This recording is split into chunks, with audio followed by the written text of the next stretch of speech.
Hello friends, welcome to வேல் ரோஜன் crime diaries. நம்ம இந்தியா சுதந்திரம் அடைகிறதுக்கு முன்னாடி நம்ம பிரிட்டிஷ் காலனி ஆதிக்கத்துக்கு கீழே இருக்கும்போது நம்ம பொதுமக்கள் அதிகமாக பயன்படுத்தின போக்குவரத்து எதுன்னு கேட்டால் ட்ரெயின் தான். அதுவும் நம்ம இந்தியாவில் சதர்ன் ரயில்வே மக்கள் அதிகமாகவே பயன்படுத்தியிருக்காங்க.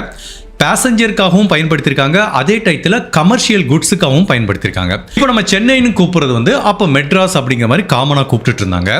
அப்படிப்பட்ட மெட்ராஸ் எக்மோர்லேருந்து தமிழ்நாட்டில் பல இடங்களுக்கு ட்ரெயின் ரெகுலராக போயிட்டு இருக்கோம். அப்போ மக்கள் பயணிக்கும் போது நிறைய லக்கேஜை எடுத்துகிட்டு போவாங்க. ஸோ பேசஞ்சருக்குன்னு ஒரு டிக்கெட் சார்ஜ் பண்ணுவாங்க, அப்புறம் லக்கேஜுக்குன்னு ஒரு டிக்கெட் சார்ஜ் பண்ணுவாங்க. அப்போ நடைமுறை எப்படி இருந்துச்சுன்னா, இப்போ நான் மெட்ராஸ்லேருந்து மதுரைக்கு போகிறேன், ஒரு பெரிய லக்கேஜ் எடுத்துகிட்டு போகிறேன்னா ஒரு டிக்கெட் கொடுப்பாங்க. ஓகேப்பா, பேசஞ்சருக்கு இவ்வளோ, லக்கேஜுக்கு இவ்வளோன்னு ஒரு அமௌண்ட்டை போட்டு ஒரே டிக்கெட்டாக கொடுப்பாங்க. நான் மதுரையில் இறங்கினதுக்கு அப்புறம் இந்த டிக்கெட்டை கொடுத்து என்னோட லக்கேஜை கலெக்ட் பண்ணிக்கலாம். இதுதான் நடைமுறையாக இருந்துகிட்ருக்கு. அப்படிப்பட்ட இந்த காலகட்டத்தில் செங்கல்பட்டு மாவட்டத்தில் செங்கல்பட்டுக்கும் திண்டிவனத்துக்கும் இடையில் கருங்குழிங்கிற ஒரு சின்ன அழகான ஒரு கிராமம் இருக்கு. இந்த கிராமத்தோட மக்களோட முழு வாழ்வாதாரமும் விவசாயத்தை நம்பி தான் இருக்கு. ஸோ நிறைய பேர் மெட்ராஸ்ல இருந்தும் இந்த கருங்குழிக்கு பேசஞ்சராகவும் வருவாங்க, நிறைய லக்கேஜும் எடுத்துட்டு வருவாங்க. அந்த மாதிரி தான் ஜான்வரி மாதம் 14ஆம் தேதி 1934ஆம் வருஷம் ஒரு 5-6 லக்கேஜ் மெட்ராஸ் எக்மோர்லேருந்து இங்கே கருங்குழிங்கிற இந்த கிராமத்துக்கு வருது. நான் ஏற்கனவே சொன்ன மாதிரி அந்த ஒரிஜினல் பேசஞ்சரும் கூட பயணம் பண்ணுவாங்க. அந்த டிக்கெட்டை காமிச்சு லக்கேஜை ஃபுல்லாக கலெக்ட் பண்ணிப்பாங்க. ஸோ நைட்டு 9-10 மணிக்கு ஒரு ட்ரெயின் எக்மோர்லேருந்து கிளம்புது. ஒரு 3-4 மணி நேரம் ட்ராவலுக்கு அப்புறம் காலையில் 1 மணிக்கு கருங்குழிங்கிற இந்த கிராமத்து ரயில்வே ஸ்டேஷனுக்கு வருது. மொத்தம் 6 லக்கேஜ் அந்த ஸ்டேஷனில் இறக்கப்படுது.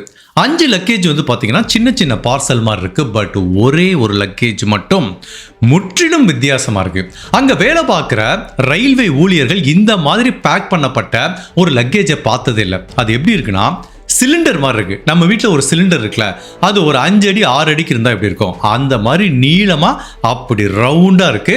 அதை எப்படி பேக் பண்ணிட்டாங்கன்னா, ஈச்சம்பாயின்னு சொல்லுவாங்கல்ல, தமிழில் இன்னொரு வார்த்தை ஓலைப்பாயின்னு சொல்லுவாங்க. அப்படிப்பட்ட ஈச்சம்பாயை வச்சு தான் அந்த லக்கேஜை நல்லா கயிறை வச்சு டைட்டாக கட்டியிருக்காங்க. 6 லக்கேஜ் கருங்குழிங்கிற அந்த கிராமத்தில் இறங்குது. அதில் சம்மந்தப்பட்ட 5 பேசஞ்சர் ஒவ்வொருத்தராக டிக்கெட்டை காமிச்சு அவங்க லக்கேஜை கலெக்ட் பண்ணி கிளம்பிட்டே இருக்காங்க. அப்போது அந்த நீளமாக இருக்குது பார்த்தீங்களா ஒரு லக்கேஜ், அதை மட்டும் கலெக்ட் பண்ணுறக்குரிய பேசஞ்சர் வரலை. அப்போ ஊழியர்கள் ஒரு அரை மணி நேரம் வெயிட் பண்ணி பார்க்குறாங்க, யாரும் வரலை. 1 மணி நேரம் வெயிட் பண்ணி பார்க்குறாங்க, அப்பவும் யாரும் வரலை. சில சமயம் இது நடக்கும். ஃபார் எக்ஸாம்பிள், நான் கருங்குழிக்கு டிக்கெட் எடுத்திருக்கேன், லக்கேஜுக்கும் சேர்த்து டிக்கெட் எடுத்திருக்கேன். பட் கருங்குழிங்கிற இந்த கிராமத்து ஸ்டேஷனில் இறங்காமல் நான் ட்ரெயினில் தூங்கிட்டேன்னு வச்சுக்கோங்களேன், அது திருச்சிக்கு போகும், மதுரைக்கு போகும். ஸோ பேசஞ்சர் தூங்கிட்டு அந்த ஸ்டேஷனில் இறங்காமல் போயிருக்கிறதுக்கு சான்ஸ் இருக்குது. அப்போ ஆட்டோமேட்டிக்காக அந்த லக்கேஜை ஊழியர்கள் கரெக்டாக இறக்கிட்டாங்க. பட் அந்த மாதிரி சூழ்நிலையை இந்த ஊழியர்கள் எப்படி ஹேண்டில் பண்ணுவாங்கன்னா, இந்த கருங்குழிங்கிற கிராமத்தில் இருக்க ரயில்வே ஸ்டேஷனில் ஒரு லக்கேஜ் ரூம்னு இருக்குது. அந்த ரூமில் கொண்டு இந்த லக்கேஜை தள்ளிடுவாங்க. இப்போ ட்ரெயினை மிஸ் பண்ணவன் இல்லை வராமல் போனவன் லேட்டர் பாயிண்ட் ஆஃப் டைம் அவன் டிக்கெட்டை காமிச்சு இதை வாங்கிட்டு போயிடுவான். ஸோ இந்த கலெக்ட் பண்ணப்படாத லக்கேஜ் எந்த டிக்கெட் நம்பரோட லிங்க் ஆயிருக்குன்னா 4901 நம்பரோட லிங்க் ஆயிருக்கு. அதில் எழுதியிருக்காங்க 4901. இப்போ அந்த லக்கேஜை தூக்கி லக்கேஜ் ரூமில் வச்சுட்டு அந்த ஊழியர்கள் அவங்கவுங்க வீட்டுக்கு போயிட்டாங்க. இப்போ காலையில் ஒரு ஸ்டேஷன் மாஸ்டர், அந்த ஸ்டேஷனுக்கு இன்சார்ஜ் ஒரு நபர் வர்றாரு. அவர் ஒரு சீக்கிரமாக எனக்கு வேலைக்கு வந்துட்டார்.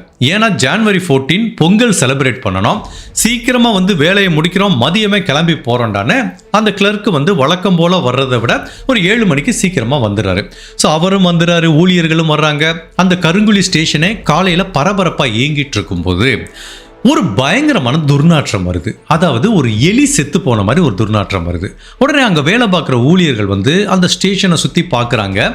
அந்த துர்நாற்றம் எங்கேருந்து வருதுன்னு கண்டுபிடிக்க முடியல. பட் கடைசியில் ஒரு ஊழியர் கண்டுபிடிச்சிட்டாரு, அந்த துர்நாற்றம் எங்கேருந்து வருதுன்னா லக்கேஜ் ரூம்லேருந்து வருது. இது நார்மலாக நடக்கும். சில சமயம் ஏதாவது ஒரு அனிமலோ எலியோ உள்ளே போய் செத்து கிடக்கும், அதை நிறைய டைம் க்ளீன் பண்ணியிருக்காங்க. சரி, அந்த மாதிரி ஏதோ ஒரு எலி உள்ளே செத்து போயிருக்கானே, உள்ளே போய் அந்த லக்கேஜ் ரூமை ஓப்பன் பண்ணி பார்க்குறாங்க. லக்கேஜ் ரூமை திறக்கும் போதே அப்படி ஒரு துர்நாற்றம் வருது. அப்போ இந்த துர்நாற்றம் எங்கேருந்து வருதுன்னு இவங்களால கண்டுபிடிக்க முடியல. பட் சற்று உற்று நோக்கி பார்க்கும்போது அந்த துர்நாற்றம் நேற்று நைட்டு 1 மணிக்கு ஒரு லக்கேஜ் வந்ததா, ஒரு நீளமான சிலிண்டர் ஷேப்பில் அந்த லக்கேஜை கலெக்ட் பண்ணிக்கிறதுக்கு யாருமே இல்லையா, அந்த லக்கேஜில் இருந்தால் அந்த துர்நாற்றம் வருது. அப்படி லக்கேஜ் இருக்கு. பக்கத்தில் போக போக போக அந்த துர்நாற்றம் அதிகமாயிட்டே போகுது. அப்போ வந்து பார்த்தீங்கன்னா அந்த லக்கேஜை இன்னும் கொஞ்சம் உற்று நோக்கி பார்க்கும்போது சுற்றி நிறைய ஈக்கள் மொய்க்கதை பார்க்குறாங்க. பக்கத்தில் போகிறாங்க. அப்படி ஒரு துர்நாற்றம், அவங்களால நிற்க கூட முடியல. அப்போ இந்த ஸ்டேஷன் இன்சார்ஜுக்கு தெரிஞ்சு போச்சு, இந்த லக்கேஜுக்குள்ள ஏதோ ஒரு விவகாரமான விஷயம் இருக்கு, இதை நம்ம ஓப்பன் பண்ண வேண்டாம். சில பேர் என்ன பண்ணுவாங்கன்னா செத்து போன அனிமல்ஸை கூட கட்டி வச்சு அனுப்பிடுவானுங்க. ஸோ நம்ம அதை ரிஸ்க் எடுக்க வேணாம், இதை பற்றி போலீஸுக்கு தகவல் சொல்லலான்னு செங்கல்பட்டு போலீஸ் ஸ்டேஷனுக்கு இதை பற்றி அந்த ஸ்டேஷன் மாஸ்டர் தகவல் சொல்றாரு. ஸோ போலீஸ் ஆஃபீஸரும் லோக்கல்ல இருக்க மேஜிஸ்ட்ரேட்டை கூட்டிட்டு வராங்க. இந்த லக்கேஜ் ரூமை பார்க்குறாங்க. அங்கே இந்த மாதிரி அழுகிய ஒரு துர்நாற்றம் வர லக்கேஜை பார்க்குறாங்க. இதுக்குள்ள என்ன இருக்கலாம்ங்கிறது அவங்களுக்கு கொஞ்சம் ஐடியா இருக்கு. சரிப்பா அப்படின்னு ஒரு 4-5 பேர் லேபரை கூப்பிட்டு அந்த லக்கேஜை ஃபர்ஸ்ட் வந்து வெளியில கொண்டு வராங்க. ஒரு பொது வெளியில வச்சு அந்த லக்கேஜை ஓப்பன் பண்ண ஆரம்பிக்கிறாங்க. இந்த டயத்துக்குள்ள இதை பற்றியான நியூஸை பற்றி மக்களுக்கு தெரிய ஆரம்பிச்சிச்சு. என்னடா ஏதோ ஒரு வித்தியாசமான லக்கேஜ் வந்திருக்கு, பேட் ஸ்மெல் வருதுன்னு அந்த பக்கம் கூட்டம் வர ஆரம்பிச்சிருது. ஸோ போலீஸ் எல்லாத்தையும் கண்ட்ரோல் பண்ணிட்டு அந்த லக்கேஜ் எப்படி இருக்குன்னா ஃபர்ஸ்ட் கயிறை வச்சு டைட்டாக கட்டியிருக்காங்க. கயிறை ஒவ்வொன்றா அப்படி லூஸ் பண்ணிட்டே இருக்காங்க. அப்படி லூஸ் பண்ணி முடிச்சவன அந்த கயிறு சுட்டப்பட்டிருக்க அந்த ஓலைப்பாய் வந்து அப்படி மெதுவாக வெளியில் வருது. அந்த ஓலைப்பாய் வந்து எப்படி சுட்டப்பட்டிருக்குன்னா அது வந்து ஒரு பெட்ஷீட் வச்சு சுட்டப்பட்டிருக்கு. இப்போ அந்த பெட்ஷீட் 2வது லேயர் அதையும் ஓப்பன் பண்ணால் உள்ள ஒரு பெட் இருக்கு. இப்படி ஒவ்வொரு லேயரை ஓப்பன் பண்ணிட்டு வரும்போது அந்த துர்நாற்றத்தோட வீரியம் மேலும் மேலும் அதிகப்படுது. இப்போ ஃபைனலாக அந்த பெட்டை அப்படி ஓப்பன் பண்ணாங்களே, ஒரு செகண்ட் அந்த ஊழியரே அப்படி ஸ்டெப் பேக் மிரண்டு போயிட்டாங்க. அதுக்குள்ள ஒரு பெண்ணோட அழுகிய சடலத்தை கண்டுபிடிக்கிறாங்க. அழுகிய சடலம் அப்படின்னா ஆல்மோஸ்ட் டீகம்போஸ் ஆயிடுச்சு. கண்டிப்பாக அந்த பெண் இறந்து 1 நாள் 2 நாளாக இருக்க வாய்ப்பில் பல நாள் இருக்கும். அப்படி ஒரு துர்நாற்றம் வருது. உடனே பதட்டமான போலீஸ் ஆஃபீஸர் அந்த மேஜிஸ்ட்ரேட் எல்லாருமே என்ன பண்ணுறாங்க, ரைட்டு இது ஒரு கொலை மாதிரி தெரியுது, இல்லை என்ன காரணம் தெரியல, யார் இந்த மாதிரி ஒரு பெண்ணோட சடலத்தை பார்சலில் அனுப்புனாங்கன்னு தெரியல, இதை என்ன ஏதுன்னு நம்ம தெரிஞ்சுக்கலான்னு பக்கத்தில் இருக்க அரசு மருத்துவமனைக்கு பிரேத பரிசோதனைக்கு அனுப்புகிறாங்க. மேபி இது கொலையாக கூட இருக்கிறதுக்கு வாய்ப்பு இருக்குது. இப்போ அந்த பெண்ணோட ஐடென்டிட்டி என்னன்னு தெரியல, அந்த பெண் எப்படி இறந்து போனாங்க அப்படிங்கிறதும் தெரியல. இப்போ அவங்க உடலை பிரேத பரிசோதனை பண்ண டாக்டர் என்ன சொல்றாங்கன்னா, இந்த பெண்ணுக்கு வந்து ஒரு 20லேருந்து 25 வயசு வரைக்கும் இருக்கலாம். மற்றபடி அந்த பெண்ணோட மரணம் எப்படி நிகழ்ந்திருக்குன்னா அந்த பெண்ணை வந்து கழுத்தை நெரிச்சு கொலை பண்ணியிருக்காங்க. அதுக்குரிய தடயம் தெரியுது. அதை எல்லாத்தையும் தாண்டி அந்த பெண்ணுக்கு ஒரு நீண்ட நாளாக எந்த விதமான வியாதி இருக்கிறதுக்குரிய அறிகுறியும் இல்லை.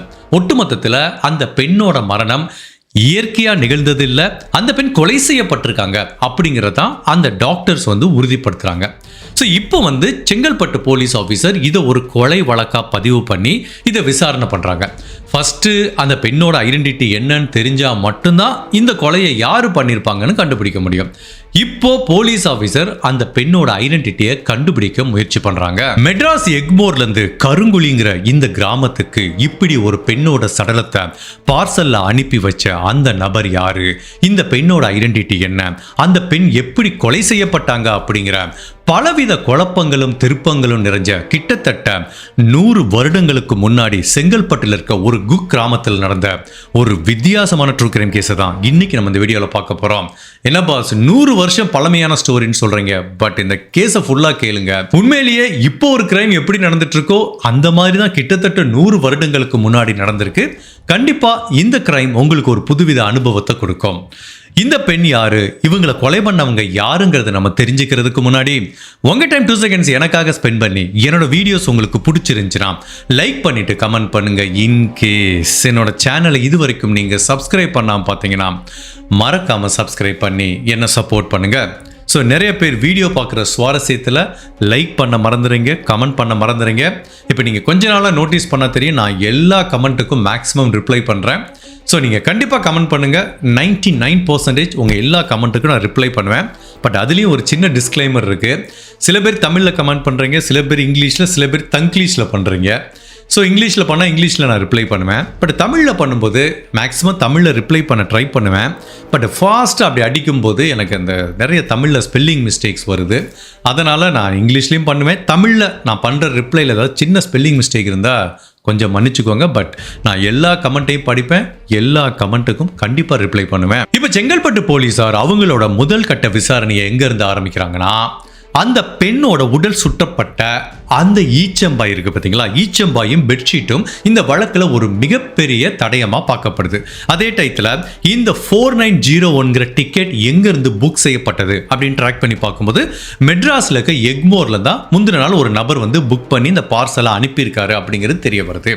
ப்ளஸ் இந்த ஈச்சம்பாயோட நேச்சரை வச்சு பார்க்கும்போது மெட்ராஸில் சார்ஜ் டவுன் ஒரு ஏரியா இருக்குது. அந்த ஏரியாவோட மார்க்கெட்டில் தான் இந்த மாதிரி ஈச்சம்பாய் நிறைய வைப்பாங்க.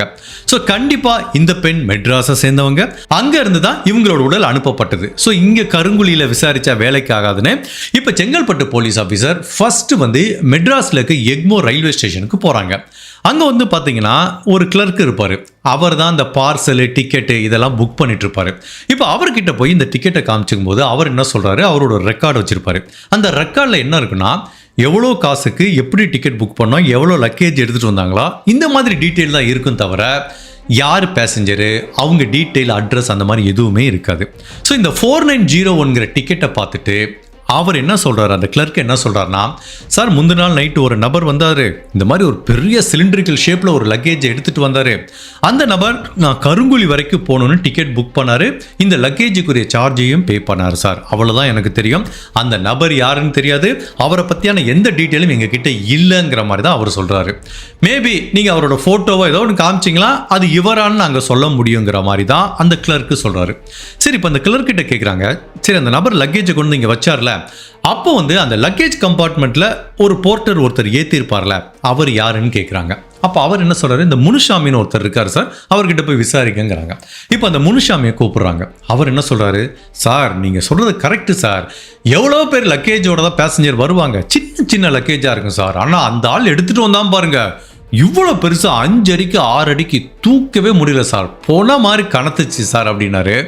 அப்போ போலீஸ் மனசுக்குள்ள நினச்சிட்டாங்க, டே நீ தூக்குனது பணத்தை தாண்டா அப்படிங்கிற மாதிரி.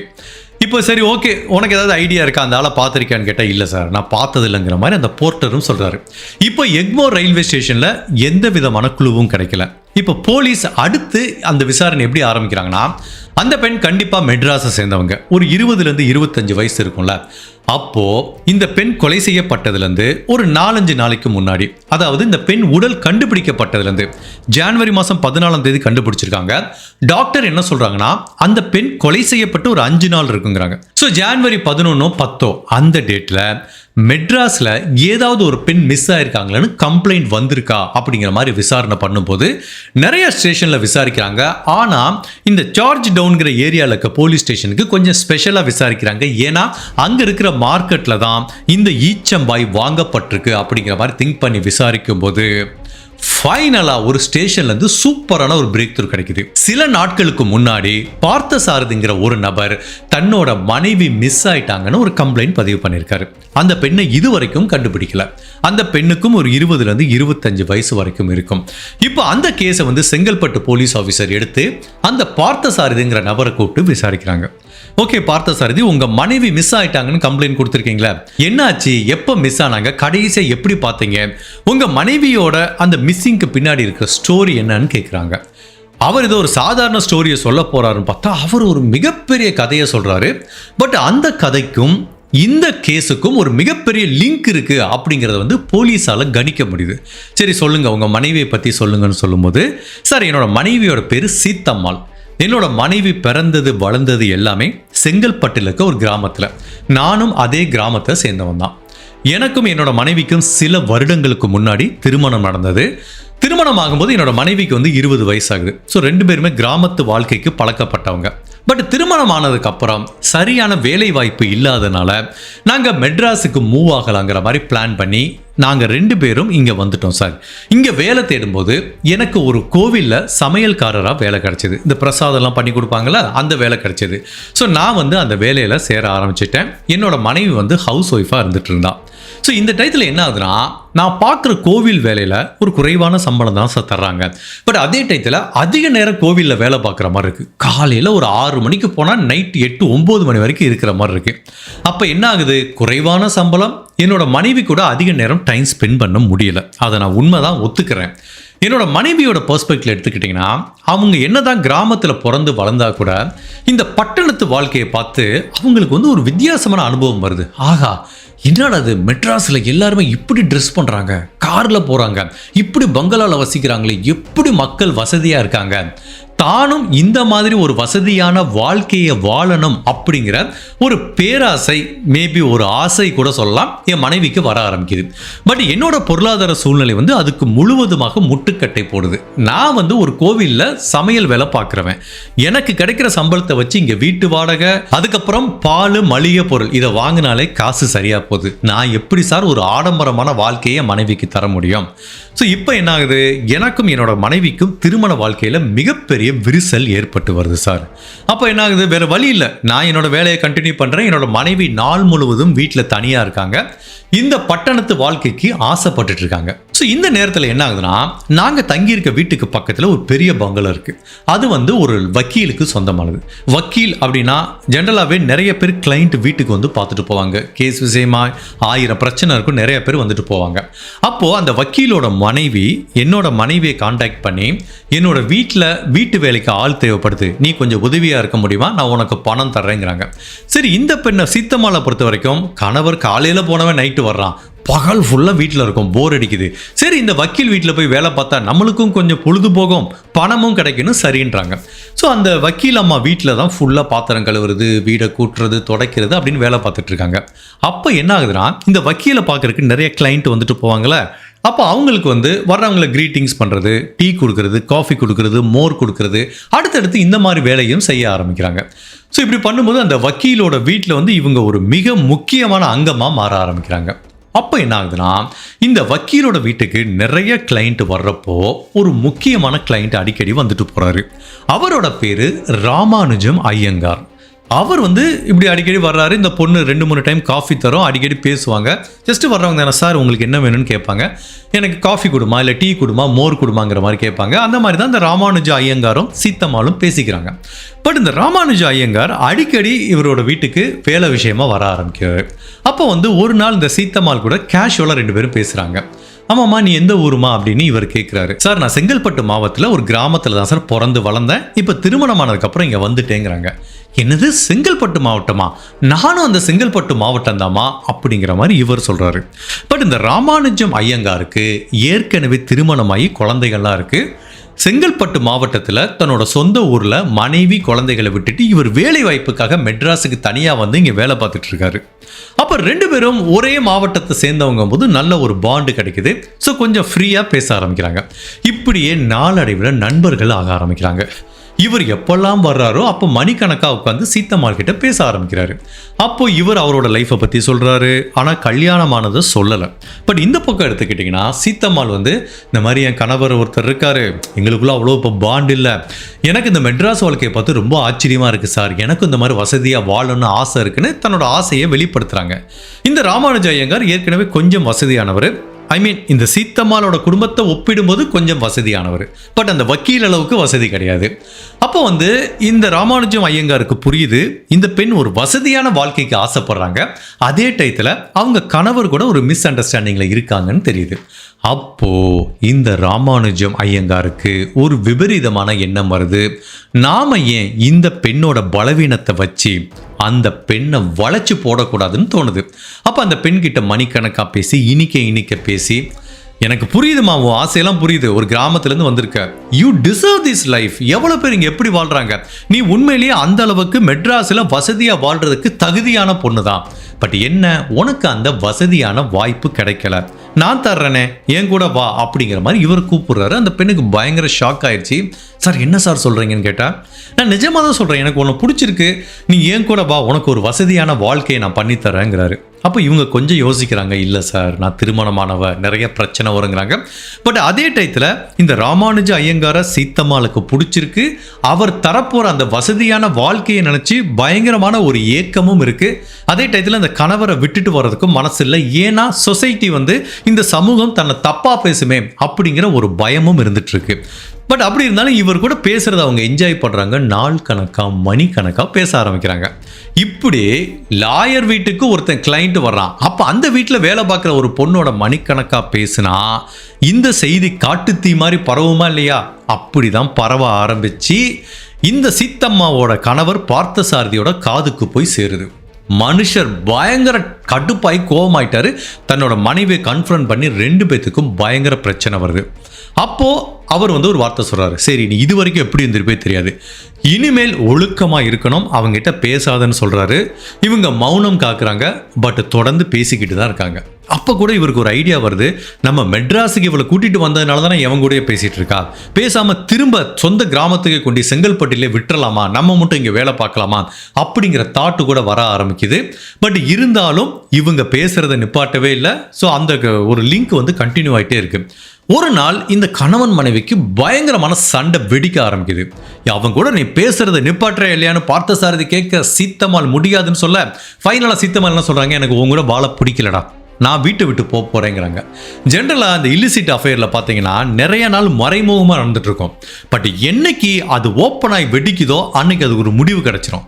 ஒன்று பண்ண தப்பை ஒத்துக்கிட்டு யாராவது ஒருத்தரை மன்னிச்சு அந்த வாழ்க்கையை கண்டினியூ பண்ணுவாங்க, இல்லை 2 பேரும் புரிஞ்சு போயிடுவாங்க. பட் இந்த கேஸில் என்ன நடந்திருக்கு, சீத்தம்மாள் தன்னோட கணவரை விட்டுட்டு ராமானுஜ ஐயங்கார் கூட போய் சேர்ந்து வாழ்றதுக்கு விருப்பமாகி ரெடி ஆகுறாங்க.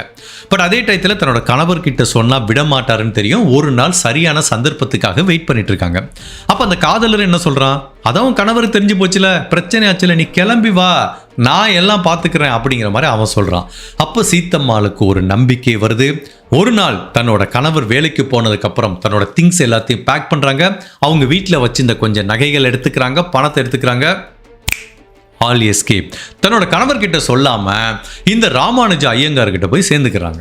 பட் கணவருக்கு நல்லாவே தெரியும் தன்னோட மனைவி இல்லைன்னா எங்கே போயிருப்பா, ராமானுஜ ஐயங்கார் கூட தான் போயிருப்பான்னு தெரியும். பட் அவங்க கூட போய் நம்ம எதுக்கு சண்டை போடணும், தன்னோட மனைவி மிஸ் ஆயிட்டானா அவர் போலீஸ் ஸ்டேஷனில் ஒரு கம்ப்ளைண்ட் பதிவு பண்ணுறாரு. அப்போ ஜார்ஜ் டவுன் போலீஸ் ஸ்டேஷன்லேருந்து இந்த பெண்ணை தேட ஆரம்பிக்கிறாங்க. பட் ஏற்கனவே இந்த காதலர் ராமானுஜம் ஐயங்கார் எங்கே தங்கியிருந்தாரோ இப்போ போலீஸ் தன்னை தேடி வந்துருவாங்கன்னு 2 பேரும் இன்னொரு வாடகை வீட்டுக்கு மாறி போகிறாங்க. அங்கே போய் கொஞ்ச நாள் இருக்காங்க. போலீஸ் ட்ரேஸ் பண்ணி வந்துருவாங்கன்னு திரும்ப அந்த வீட்டை காலி பண்ணிட்டு வேற வீட்டுக்கு போகிறாங்க. இவங்க எப்போ காலி பண்ணிட்டு போகிறாங்களோ அடுத்த 2 நாளில் போலீஸ் போய் விசாரிக்கிறாங்க. சார் இப்போ 2 நாளைக்கு முன்னாடி தான் சார் காலி பண்ணிட்டு போகிறாங்கன்னு சொல்கிறாங்க. ஸோ இப்படி போலீஸுக்கு பயந்துட்டு வீட்டை மாற்றி மாற்றி மாற்றி 2 பேரும் போகிற இடத்துல கணவன் மனைவியாக தான் வாழ்ந்துட்டு இருக்காங்க. அப்படிப்பட்ட சூழ்நிலையில தான் போலீஸும் இவங்களை தேடி தேடி டயர்ட் ஆயிட்டாங்க. அப்போ கணவர்கிட்ட சொல்கிறாங்க, டே உன் பொண்டாட்டி தான் விட்டுட்டு போயிட்டால, விடுடா, தேவையில்லாமல் அவளை கண்டுபிடிக்க முடியலடாங்கிற மாதிரி போலீஸ் இந்த கேஸில் கான்சன்ட்ரேஷன் பண்ணலை. அப்போ என்ன ஆகுது, இவங்க கடைசியில் நம்பர் 24 பெத்தநாயக்கன் ஸ்ட்ரீட்னு ஒரு ஸ்ட்ரீட் இருக்கு ஜார்ஜ் டவுனில், அந்த வீட்டில் தான் இவங்க தங்கி இருந்திருக்காங்க. ஸோ இப்போ இந்த கணவர் என்ன சொல்கிறாரு, சார் போலீஸ்கிட்ட கம்ப்ளைண்ட் கொடுத்து என் மனைவியை தேடிட்டே இருந்தேன் சார், இவ்வளோ நாளாக சார் எனக்கு தெரியும் அப்படிங்கிற மாதிரி சொல்கிறாரு. ஆமாம் சார், இப்போ எதுக்கு இவ்வளோ ஸ்டோரி கேட்குறீங்க, என் மனைவியை கண்டுபிடிச்சிட்டிங்களா அப்படிங்கிற மாதிரி கணவர் கேட்குறாரு.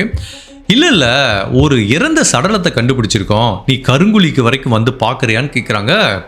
இவருக்கு பயங்கர ஷாக் ஆச்சு. என்ன சார், மனைவியை காணோன்னு கம்ப்ளைண்ட் பண்ணி நான் இவ்வளோ கதையை சொல்லிட்டு இருக்கேன், அவள் அப்படி இறந்து போயிட்டாளா அப்படிங்கிற மாதிரி சொல்கிறீங்க, என்னால் நம்ப முடியலங்கிறாரு. இல்லைப்பா நீ வா, செங்கல்பட்டு அரசு மருத்துவமனைக்கு வா, வந்து பாருங்கிறாங்க. இவரும் பதட்டத்தோடு போகிறாரு. பட் அங்கே போய் பார்க்கும்போது அந்த பெண் போட்டிருந்த ட்ரெஸ் எல்லாத்தையும் வச்சு, சார் இது என்னோட மனைவி தான் அப்படிங்கிறாரு. ஸோ அப்போ அந்த கணவர் சொன்ன ஸ்டேட்மெண்ட்லேருந்து என்ன தெரியுதுன்னா, கணவரை விட்டுட்டு ஒரு காதலர் கூட அந்த பெண் ஓடி போனாங்க. அவங்க 2 பேரும் அடுத்தடுத்து வீட்டு மாதிரி தலைமறைவாக இருந்தாங்க. கடைசியில் நம்பர் 24 பெத்தநாயக்கன் ஸ்ட்ரீட்டில் இருந்திருக்காங்க. அதுக்கப்புறம் இந்த பொண்ணு மிஸ் ஆயிட்டான். இப்போ எங்கேருந்து அடுத்து விசாரணை ஆரம்பிக்கணும், அந்த காதலரை கண்டுபிடிக்கணும், அந்த நம்பர் 24 பெத்தநாயக்கன் ஸ்ட்ரீட்டில் போய் விசாரிக்கணும். இப்போ போலீஸ் ஆஃபீஸர் அந்த ஸ்ட்ரீட்டுக்கு போகிறாங்க. வீடு பூட்டப்பட்டிருக்கு. அந்த ஆள் காதலரும் எஸ்கேப்பு. இப்போ பக்கத்து வீட்டுக்காரங்கிட்டலாம் கேட்குறாங்க. அப்போ குட்டி குட்டியாக நிறைய வீடு இருக்கு. ஈவன் பக்கத்தில் அடுத்தடுத்து அவ்வளோ வீடு இருக்கு. ஆக்சுவலி ஒரு வீட்டை விட்டு வெளியில் வந்தாலே எல்லா மக்களோட சுற்றி இருக்க நெய்பர்ஸோட அறிமுகம் கிடைக்கும். அப்போ பக்கத்து வீட்டுக்காரங்கிட்ட விசாரிக்கும் போது போலீஸ் என்ன சொல்கிறாங்கன்னா, சார் கடைசியாக இந்த பெண்ணை நாங்கள் ஜான்வரி மாதம் 11ஆம் தேதி 1934 பார்த்தோம் சார், ஒரு சாயங்காலம் பார்த்தோம், அதுக்கப்புறம் இந்த பொண்ணை பார்க்கவே இல்லைங்கிற மாதிரி பக்கத்து வீட்டுக்காரங்க சொல்கிறாங்க. ஜென்ரலாக இவங்களோட நடைமுறை எப்படி இருக்குன்னா, இந்த நபர் காதலர் வேலைக்கு போனதுக்கப்புறம் சீத்தம்மாள் பக்கத்து வீட்டுக்காரங்களுக்குலாம் ஜாலியாக பேசுவாங்க. பக்கத்து வீட்டுக்காரங்களோட அனுமானம் என்ன, இவங்க 2 பேர் கணவன் மனைவின்னு நினைச்சிட்டாங்க. இவங்க ஹிஸ்ட்ரி தெரியாது. ஸோ எல்லாரும் கூடயும் ஒரு நல்ல ரிலேஷன்ஷிப்பில் இருந்திருக்காங்க. பட் ஜான்வரி மாதம் 11ஆம் தேதிக்கு அப்புறம் இந்த பெண்ணை பார்க்கலன்னு சொல்கிறது ஒரு முக்கியமான தடயமாக பார்க்கப்படுது. இந்த விஷயத்தை மேலும் உறுதிப்படுத்துற மாதிரி இன்னொரு ஐ விட்னஸும் சொல்றாரு. அவங்க வீட்டுக்கு ரெகுலரா ஒரு பால்காரர் வருவார். அவர் என்ன சொல்றாரு, சார் ஒவ்வொரு நாளும் காலையில நான் தான் பால் ஊற்றுவேன், சீத்தம்மாள் தான் வந்து பால் வாங்குவாங்க. பட் 11ஆம் தேதி காலையில சீத்தம்மாள் வந்து பால் வாங்கினாங்க. பட் மறுநாள் 12ஆம் தேதியிலேருந்து அவங்க கணவர் அந்த ராமானுஜர் மட்டும்தான் சார் வந்து பால் வாங்கினாரு. ஸோ அப்படிங்கிற மாதிரி அவரும் சொல்லும்போது, ஸோ மேபி 11ஆம் தேதி இரவு இந்த கொலை நடந்திருக்கலாம் அப்படிங்கிற மாதிரி திங்க் பண்ணுறாங்க. பட் ஆக்சுவலாக அந்த வீட்டுக்குள்ளே என்ன நடந்துச்சு அப்படிங்கிறது யாருக்கும் தெரியாது. இப்போது அந்த வீட்டை உடைச்சிட்டு போலீஸ் உள்ளே போய் பார்க்குறாங்க. அங்கே எந்த கிரைமும் நடந்ததுக்குரிய தடயமும் இல்லை. மேபி கிரைம் சீன் வந்து பக்காவாக க்ளீன் செய்யப்பட்டிருக்கலாம். அதுக்குள்ள வந்து ஒரு தடயத்தையும் கண்டுபிடிக்க முடியல. இந்த காதலர் ராமானுஜம் ஐயங்காரும் மிஸ் ஆயிட்டாரு. அப்போ அடுத்து போலீஸ் என்ன விசாரணை பண்ணுறாங்கன்னா, ஓகே இவன் 11ஆம் தேதி அந்த பெண்ணை கொலை பண்ணியிருந்தானா, அந்த ஈச்சம்பாய் அதுக்கப்புறம் தான் பக்கத்தில் இருக்க மார்க்கெட்டில் போய் வாங்கியிருப்பான். அப்போ இவன் அந்த ஈச்சம்பாய் எங்கே போய் வாங்கினா, அதை இந்த ராமானுஜம் ஐயங்கார் தான் வாங்கினானா அப்படிங்கிறத உறுதிப்படுத்துறதுக்காக அதுக்கு பக்கத்தில் இந்த ஈச்சம்பாய் விற்கிற மார்க்கெட்டுக்கு போகிறாங்க. அங்கே முகமது ஹசீம்ங்கிற ஒரு நபர் இருக்காரு. அந்த பாய் தான் இந்த ஈச்சம்பாய் கடை வச்சு நடத்திட்டு இருக்காரு. அவர்கிட்ட போய் விசாரிச்சா, ஆமாம் சார் 12ஆம் தேதி இந்த நபர் தான் வந்து வாங்கிட்டு போனாருன்னு ராமானுஜம் ஐயங்காரை நோக்கி கை காட்டுறாங்க. இப்போ இந்த கேஸில் சஸ்பெக்டாக இருக்கிற ராமானுஜம் ஐயங்காரோட ஃபோட்டோவை எடுத்துட்டு தான் போலீஸ் கேட்குறாங்க. இதுக்கு முன்னாடி ஃபோட்டோ இல்லை, இப்போ ஃபோட்டோ கிடச்சிருச்சு. அதை வச்சு கேட்கும்போது இந்த முகமது ஹசீம்ங்கிற நபர் சொல்றாரு, ஆமாம் சார் இவர் தான் ஈச்சம்பாயை வாங்கிட்டு போனாருங்கிறாங்க. இதை மேலும் உறுதிப்படுத்துகிற மாதிரி இந்த ஈச்சம்பாயை வாங்குற கடையில் தாயம்மாளுங்கிற ஒரு பெண் வேலை பார்க்குறாங்க. அவங்க எப்படின்னா, யாராவது கஸ்டமர் வந்து ஏதாவது திங்ஸ் வாங்கினாங்கன்னா அதை தலையில் தூக்கிட்டு போய் அவங்க வீட்டு வாசலில் இறக்கி வச்சுட்டு வர்ற மாதிரி ஒரு வேலை அந்த கடையில் தான் வேலை பார்த்துட்டு இருக்காங்க. அப்போ தாயம்மாள் என்ன சொல்கிறாங்கன்னா, ஆமாம் சார் இப்போ நீங்கள் ஃபோட்டோவில் காமிச்ச இந்த ராமானுஜம் ஐயங்கார் தான் அந்த ஒரு பெரிய பாய் வாங்குறதுக்கு வந்தார் சார், வாங்கினாரு. அதை தூக்கிட்டு வர முடியுமான்னு கேட்டு எனக்கு தனியாக பணம் கொடுத்தாரு. நான் தான் அதை தூக்கிட்டு அவங்க வீட்டு வரைக்கும் கொண்டு வந்து இறக்கி விட்டு போனேன் அப்படிங்கிற மாதிரி சொல்கிறாங்க.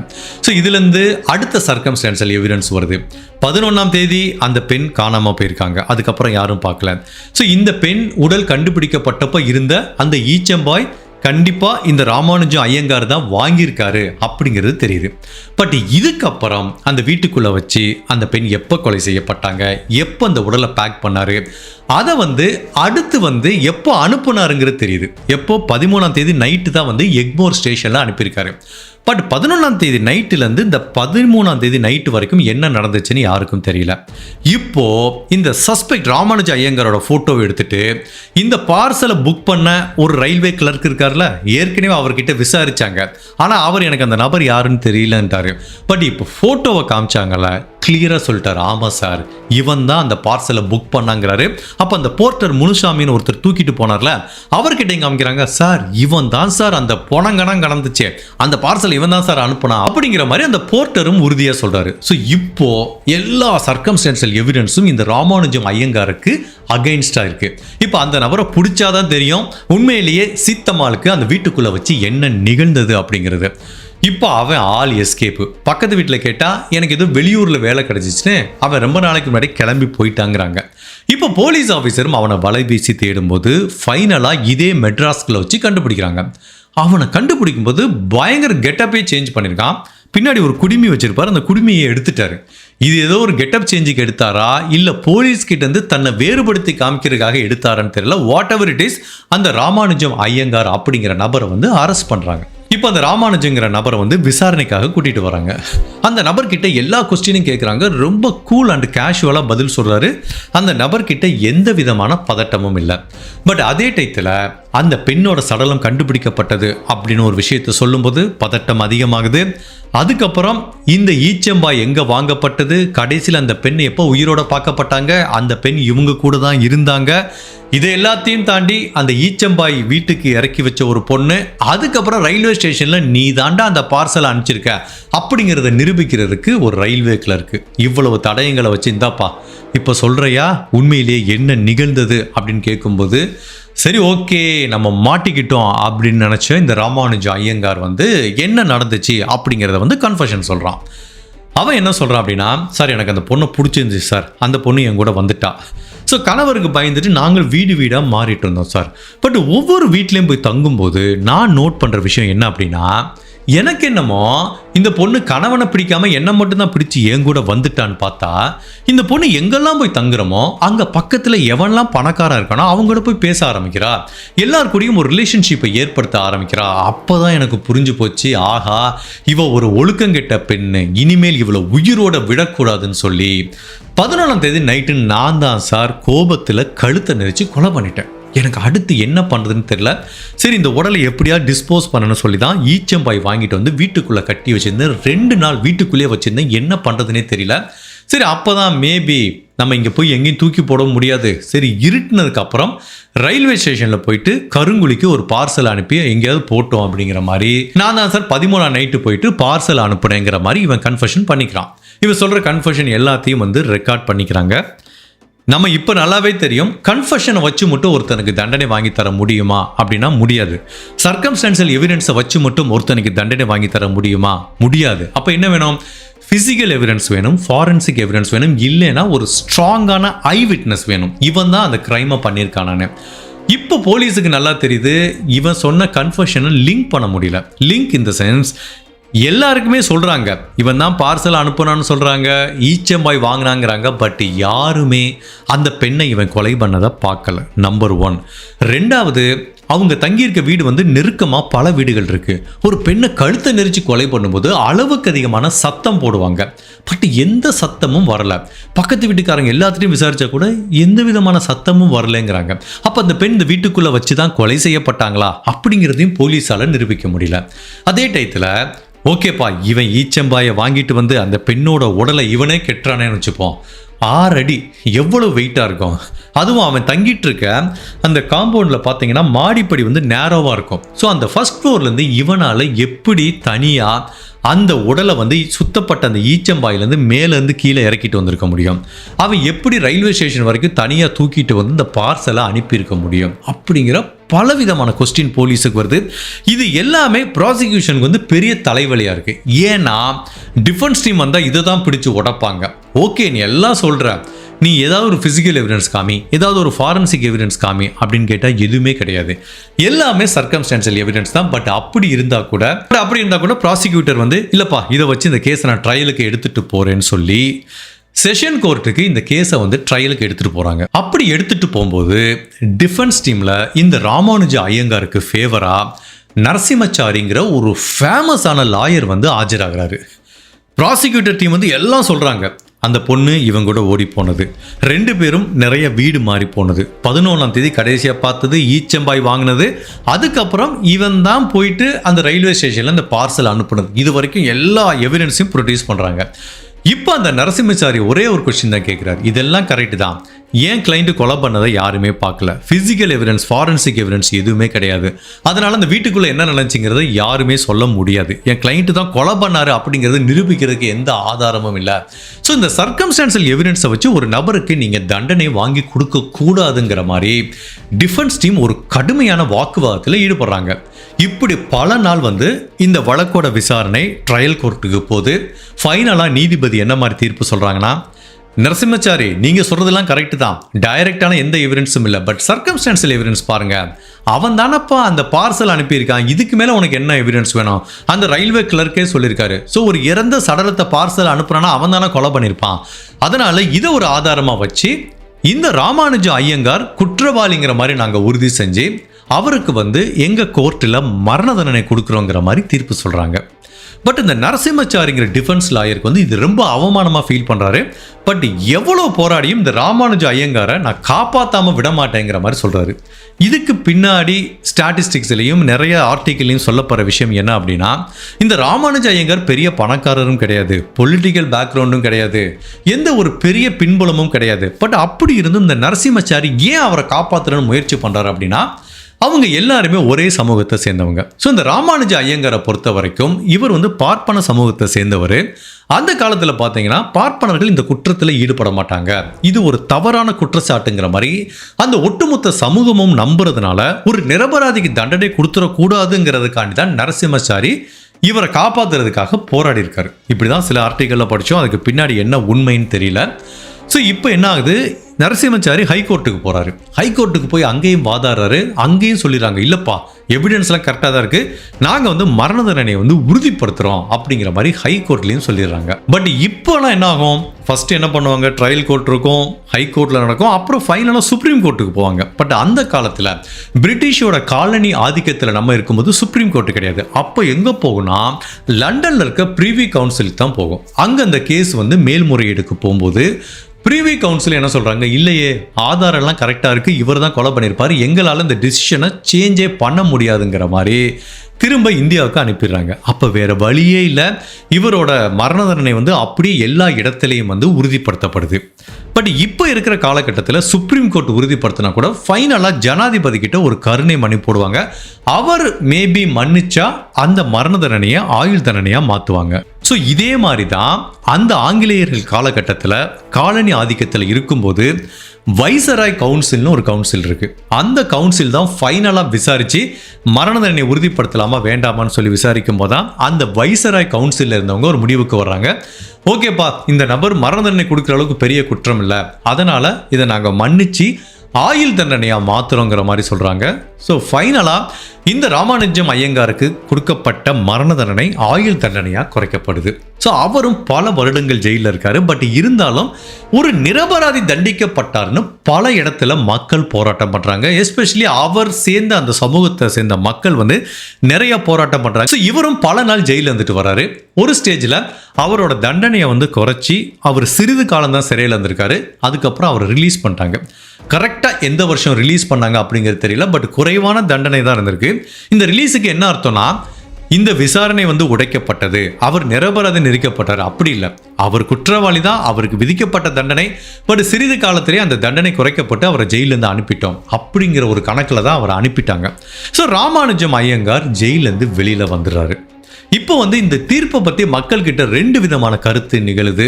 அந்த பெண்ணோட மரணத்துக்கு நீதி கிடைக்கல, இவன் உண்மையிலேயே முழு ஜெயில் தண்டனையும் அனுபவிச்சிருக்கணும் அப்படிங்கிறாங்க. சில பேர் வந்து சொல்கிறாங்க, இல்லை இல்லை அவன் உண்மையான குற்றவாளி இல்லை அப்படிங்கிற மாதிரி மக்கள்கிட்டையும் சட்ட வல்லுநர்கள்கிட்டையும் இதில் ரெண்டு விதமான கருத்து நிலவிட்டு இருக்கு. பட் இந்த கேஸ் இதோட முடிஞ்ச மாதிரி தெரிஞ்சா கூட இதில் ஒரு சின்ன ட்விஸ்ட் இருக்கு. இது வந்து ஒரு ரூமர்னு சொல்கிறாங்க. இதுக்கு எந்த விதமான ஆதாரமும் இல்லை. ஸோ உண்மையிலேயே இந்த டிஃபென்ஸ் டீம் எடுத்து வச்சாங்க பார்த்தீங்களா, ஒரு 2-3 பாயிண்ட்டு. ஓகே, 11ஆம் தேதி இந்த பொண்ணை கடைசியாக பார்த்தாங்க, அதெல்லாம் இருக்கட்டும். இவன் ஈச்சம்பாயெல்லாம் வாங்கிட்டு வந்ததாக இருக்கட்டும். இவன் கொலை பண்ணதை யாருமே பார்க்கல, ஒன்று. ரெண்டாவது, இவன் தனியாளாக அந்த பெண்ணோட சடலத்தை மாடிப்படியிலேருந்து இறக்கி வந்திருக்கிறதுக்கும் வாய்ப்பு இல்லை, ரயில்வே ஸ்டேஷனுக்கு கொண்டு வந்து பார்சல் அனுப்புறதுக்கு தனியாக தூக்கிட்டு வந்திருக்கிறதுக்கும் வாய்ப்பு இல்லை.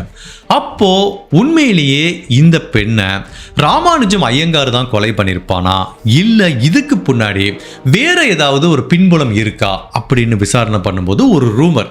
இது என்ன சொல்றாங்க அப்படின்னா, இந்த ராமானுஜம் ஐயங்காருக்கு ஆங்கிலேயர்கள்ல ஹை பொசிஷன்ல இருக்காங்களே அவங்களோட நிறைய பேர்கிட்ட தொடர்பு இருந்திருக்கு. அப்பதான் செங்கல்பட்டு மாவட்டத்தில் இருக்கிற இந்த கருங்குழி கிராமத்துக்கு பக்கத்துல கருங்குழி பங்களோன்னு ஒரு பெரிய பங்களோ வந்திருக்கு. அங்க வந்து என்ன பண்ணுவாங்கன்னா, இந்த ஆங்கிலேயர்கள் உயர் பதவியில் இருக்கிறவங்க நிறைய பார்ட்டி கண்டக்ட் பண்ணுவாங்களாம், குடிச்சு கும்மாளம் போறதுக்கு. ஸோ இந்த ஆங்கிலேயர்கள் மட்டுமல்ல, அப்போ லோக்கல் இருக்க செலிபிரிட்டி பண்ணையாரு பெரிய ஆளுங்க இவங்களும் அந்த பார்ட்டிக்கு போவாங்களாம். ஸோ அந்த கருங்குழி பங்களால ஒரு பார்ட்டி நடந்திருக்கு. அந்த பார்ட்டிக்கு தான் ராமானுஜம் ஐயங்கார் இந்த பெண் சீத்தம்மாளை அனுப்பி வச்சிருக்கான். ஸோ மேபி அந்த மாதிரி பெரிய பெரிய ஆளுங்க இருக்கிற இடம், நீ அங்கே போய் நிறைய பேர்கிட்ட பழகுனேன்னா உனக்கும் நிறைய பணம் கிடைக்கிறதுக்கு வாய்ப்பு இருக்குது, நம்மளும் பெரிய பணக்காரராகலாம் அப்படிங்கிற நோக்கத்தில் அனுப்பி வச்சதா ஒரு தியரி சொல்கிறாங்க. அப்படி அந்த பார்ட்டிக்கு போன இடத்துல இந்த பெண்ணை யாரோ கொலை பண்ணிட்டாங்க. ஸோ இப்போ இந்த தகவல் வெளியில் வந்துச்சுன்னா என்ன ஆகும்? ஆங்கிலேயர்கள் உயர் பதவியில் இருக்கிறவங்களுக்கும் பிரச்சனை, லோக்கல்ல இருக்க பெரிய பெரிய பண்ணையார்கள் செலிபிரிட்டிஸ்க்கும் பிரச்சனை. அப்போ எல்லாருமே என்ன ஒரு முடிவுக்கு வர்றாங்கன்னா, இந்த கொலையை வந்து நம்ம மறைக்கணுங்கிற மாதிரி முடிவுக்கு வர்றாங்க. அப்போ என்ன பிளான் பண்ணுறாங்கன்னா, இப்போ கருங்குழி பங்களால தான் அந்த கொலை நடந்திருக்குன்னே வச்சுப்போம். இப்போ இந்த இடத்துல அந்த உடல் கண்டுபிடிச்சா போலீஸ் இங்கே வருவாங்க, இந்த பங்களாவை விசாரிப்பாங்க. அப்போ போலீஸை திசை திருப்புறதுக்காக இந்த பெண்ணோட சடலம் கருங்குழி பக்கமே வரக்கூடாது, வேற இடத்துல கொலை நடந்த மாதிரி காமிக்கலாங்கிறதுக்காண்டி தான் இந்த ஆங்கிலேயர்கள் உயர் அதிகாரிகள் இந்த ராமானுஜம் ஐயங்காரோட உதவியோட அந்த பெண்ணோட சடலத்தை கருங்குழி பங்களாலேருந்து சென்னை எக்மோருக்கு எடுத்துகிட்டு வந்திருக்காங்க. எடுத்துகிட்டு வச்சு மேபி இந்த ராமானுஜம் ஐயங்காரோட வீட்டில் இருந்திருக்கலாம். அதுக்கப்புறம் அங்கே இருந்து திரும்ப பார்சல் அனுப்பி கருங்குழிக்கு அனுப்பப்பட்டிருக்கலாம். இப்போ கருங்குழி பார்சலில் வந்ததுனால போலீஸ் ஆஃபீஸர் எங்கே போனாங்க? திரும்ப மெட்ராஸ் எக்மோருக்கு தான் போனாங்க. யாருமே இந்த கருங்குழி பங்களாவை நோக்கி போல. ஸோ இந்த கொலையை பண்ணது வேற ஒருத்தர், அவங்கள காப்பாற்றுறதுக்காகவும் அவங்களுக்கு உதவி செய்யணுங்கிற நோக்கத்தினால தான் ராமானுஜம் ஐயங்கார் இந்த உடலை வந்து டிஸ்போஸ் பண்ணியிருக்காரு. அதில் எந்த விதமான மாற்று கருத்தும் இல்லை. அப்போ என்ன ஆகுது, இவருக்கு யாரோ உதவி பண்ணியிருக்காங்க. அந்த உடலை கட்டுறதுக்கோ இல்லை தூக்கிட்டு போய் பார்சல் அனுப்புறதுக்கோ யாரோ ஒருத்தவங்க உதவி பண்ணியிருக்காங்க. இது எல்லாமே ரூமர். இது எதுவுமே நிரூபிக்கிறதுக்கு எந்த ஆதாரமும் இல்லை. பட் ஒரு விஷயம்னா 1000 பேர் 1000 மாதிரி பேசுவாங்களே. ஸோ இந்த மாதிரி ஒரு விஷயம் நடந்திருக்கு அப்படிங்கிறத வந்து மக்கள் நம்புறாங்க. ஜென்ரலாக இந்த மாதிரி ஒரு ரூமர் நடந்துச்சுன்னா நெருப்பு இல்லாமல் புகையாதும்பாங்க. பட் என்னதான் ஆதாரம் இல்லாட்டா கூட இந்த கருங்குழி பார்சல் வழக்கில் இப்படி ஒரு தியரியும் இருக்கு. ஒட்டுமொத்தத்தில் இந்த கேஸை பொறுத்த வரைக்கும் அந்த பெண் எப்படி கொலை செய்யப்பட்டாங்கிறது தெரியுது. கழுத்தை நெரிச்சு கொலை செய்யப்பட்டாங்க. யார் கொலை பண்ணாங்க அப்படிங்கிறது தெரியல. பட் அந்த பெண்ணோட சடலத்தை பார்சலை அனுப்புனது இந்த ராமானுஜம் ஐயங்காருங்கிறது நல்லா தெரியுது. பட் அவர் குறைவான ஜெயில் தண்டனை வெளியில் வந்துட்டார். மேபி அவர் முழு தண்டனையும் அனுபவிச்சிருந்தா மக்களுக்கு திருப்தியாக இருக்கும். அவர் சீக்கிரமாக ஜெயிலேருந்து வந்ததுனால தான் இந்த வழக்கை பொறுத்த வரைக்கும் கொலைகாரன் யாருன்னு தெரியுது. அந்த உடலை டிஸ்போஸ் பண்ணவன் யாருன்னு தெரிஞ்சா கூட மக்களுக்கு திருப்தி இல்லை. ஏன்னா அவன் சீக்கிரமா ஜெயில இருந்து ரிலீஸ் ஆனதுனால. ஸோ இதோட இந்த கருங்குழி பார்சல் வழக்கு வந்து முடிவுக்கு வருது. இந்த வழக்கு பயங்கர ஆச்சரியமா இருக்கு. கிட்டத்தட்ட 100 வருடங்களுக்கு முன்னாடி நடந்த வழக்குனா கூட இந்த இன்வெஸ்டிகேஷன் எல்லாமே அப்படி ஃப்ரெஷ்ஷாக இருக்கிற மாதிரி இருக்கு. எப்படி இப்போ கரண்டாக எப்படி பண்ணுவாங்க, ஃபாரன்சிக் எல்லாத்தையும் எடுத்துருவோம், அந்த சர்க்கம்ஸ்டான்ஷியல் எவிடன்ஸு அதில் கிடைச்ச சின்ன சின்ன ஃபிசிக்கல் எவிடன்ஸ் வச்சு அப்படியே பேக் ட்ராக் பண்ணி போவாங்கல்ல. இப்போ அந்த ஓலப்பாயை வச்சு மிஸ்ஸிங் ரிப்போர்ட்டை வச்சு கிட்டத்தட்ட இப்போ நடந்த மாதிரியே 100 வருடங்களுக்கு முன்னாடி நம்ம காலனி ஆதிக்கத்தில் இருக்கும்போதே நம்ம ஊர் போலீஸ் வந்து சூப்பராக ஒர்க் பண்ணியிருக்காங்க. இந்த வழக்கு அப்படியே படிக்கும்போது இன்னொரு கேஸும் எனக்கு ஞாபகம் வருது, ஆளவந்தார் கொலை வழக்கு. இதில் என்ன ஒரு அழுகிய சடலம் வந்து பார்சலில் வந்திருக்கு. அங்கே துண்டு துண்டாக வெட்டப்பட்ட மனிதனோட உடல் பாகங்கள் ஒரு ட்ரங்க் பெட்டியில் வந்தது. பட் ரெண்டோட விசாரணையும் கிட்டத்தட்ட ஒரே மாதிரி தான் இருக்குது. ஸோ இந்த கேஸை பற்றி ஃபைனலாக இந்த நம்ம படித்த ஆர்டிக்கல் இந்த தகவலை வச்சு நான் என்ன ஃபீல் பண்ணுறேன்னா, கண்டிப்பாக இந்த பெண்ணோட கொலைக்கும் அந்த ராமானுஜம் ஐயங்காருக்கும் தான் முழு சம்பந்தம் இருக்குது. ஏன்னா அவன் தான் போய் பார்சல் அனுப்பியிருக்கானா டவுட்டே கிடையாது. அவன் இந்த கொலையில் இன்வால்வ் ஆகிருக்க வாய்ப்பு இருக்குது. பட் இந்த பார்ட்டி தியரிலாம் கொஞ்சம் ஓவராக இருக்கிற மாதிரி எனக்கு தெரியுது. பட் என்னோட பெஸ்ட் கெஸ் என்ன அப்படின்னா, இந்த ராமானுஜ ஐயங்கார் தான் அந்த பெண்ணை வந்து கழுத்தை நெரிச்சு கொலை பண்ணியிருக்கிறதுக்கு வாய்ப்பு இருக்குது. பட் ஒன்றே மேபி யாராவது ஒரு நபர் இந்த வீட்டிலேருந்து அந்த ரயில்வே ஸ்டேஷன் வரைக்கும் இந்த உடம்பை டிஸ்போஸ் பண்ணுறதுக்கு கண்டிப்பாக யாரோ ஒரு நபர் வந்து அவனுக்கு ஹெல்ப் பண்ணியிருக்கிறதுக்கு வாய்ப்பு இருக்குது. இல்லை அட்லீஸ்ட் அந்த வீட்டோட மாடியிலேருந்து இறங்கி அந்த நேரோவான படிக்கட்டில் இறங்கி அங்கேருந்து ஸ்டேஷனுக்கு எடுத்துகிட்டு போகிறதுக்கு யாரோ ஒரு நபர் உதவி பண்ணியிருக்காங்க. அது கடைசி வரைக்கும் யாருன்னு தெரியவில்லை. பட் மோட்டிவ் என்னவா இருக்கலாம், இவன் என்ன சொன்னா, அந்த பெண்ணுக்கு நிறைய பேரோட தொடர்பு இருக்குது அதனால கொலை பண்ணேங்கிறான். பட் இவன் என்ன பண்ணியிருக்கான், கோர்ட்டில் அந்த விசாரணைக்கு போகும்போது நான் அந்த மாதிரிலாம் கன்ஃபெஷன் கொடுக்கலன்னு கன்ஃபெஷனை வந்து ரிட்ராக்ட் பண்ணியிருக்கான். இது நார்மலாக எல்லாமே நடக்கிறது தான். கன்ஃபெஷன் சொல்லுவானுங்க, பின்னாடி சொல்லலைம்பாங்க. இவன் வந்து ரெண்டாவது நான் கொலையே பண்ணலை அப்படிங்கிற மாதிரி சொன்னதுனால தான் டிஃபென்ஸ் அவனை காப்பாற்ற வந்து முயற்சி பண்ணியிருக்காங்க.